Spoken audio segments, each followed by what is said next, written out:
मावळ लोकसभा मतदारसंघाचे महायुतीचे उमेदवार श्रीरंग बारणे यांनी मुलाखतीमध्ये असं म्हटलं की त्या ठिकाणच्या राष्ट्रवादीच्या खालच्या स्तरावरच्या काही कार्यकर्त्यांनी मनापासून काम केलं नाही। त्या संदर्भातली त्या कार्यकर्त्यांची यादी देखील त्यांनी अजितदादा पवार यांना दिलेली आहे। त्यांनी त्या मुलाखतीमध्ये असं देखील म्हटलेलं आहे की त्या भागातले राष्ट्रवादी काँग्रेस पार्टीचे सर्व पदाधिकारी आमदार हे मनापासून काम करत होते।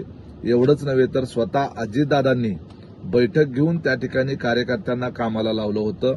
त्याचबरोबर बारामती लोकसभेची उमेदवारीमध्ये सुनेत्रा वहिनी व्यस्त असताना देखील त्यांनी त्या ठिकाणी वेळ दिलेला होता। एवढं सगळं असताना महायुतीमध्ये 3 पक्ष एकत्रित आहेत। पूर्वी पार्थ पवार त्या ठिकाणी आमचे उमेदवार पराभूत झाले होते। एकदम खालच्या स्तरावरच्या काही कार्यकर्त्यांमध्ये त्या संदर्भातली नाराजी असू शकते, ती देखील दूर करण्याचा प्रयत्न स्वतः पार्थदादा पवार आणि त्याचबरोबर अजितदादा आणि त्यांनी सर्वांनी मिळून केलेला होता। आमचे अनेक पदाधिकारी मनापासून त्या निवडणुकीमध्ये झटत होते।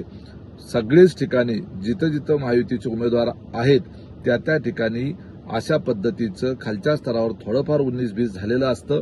ते या निवडणुकीमध्ये ज्यावेळेला आघाडीच्या माध्यमातून निवडणुका लढवल्या जातात त्यावेळेला ते स्वीकारावं लागतं। तरी देखील एकूणच मावळ लोकसभा मतदारसंघाची परिस्थिती पाहता आणि आमच्या कार्यकर्त्यांकडून मिळालेला रिपोर्ट पाहता मोठ्या मताधिक्याने श्रीरंग बारणे त्या ठिकाणी विजयी होतील, हे 4 तारखेच्या निकालात स्पष्ट होईल। एबीपी माझा, उघडा डोळे बघा नीट।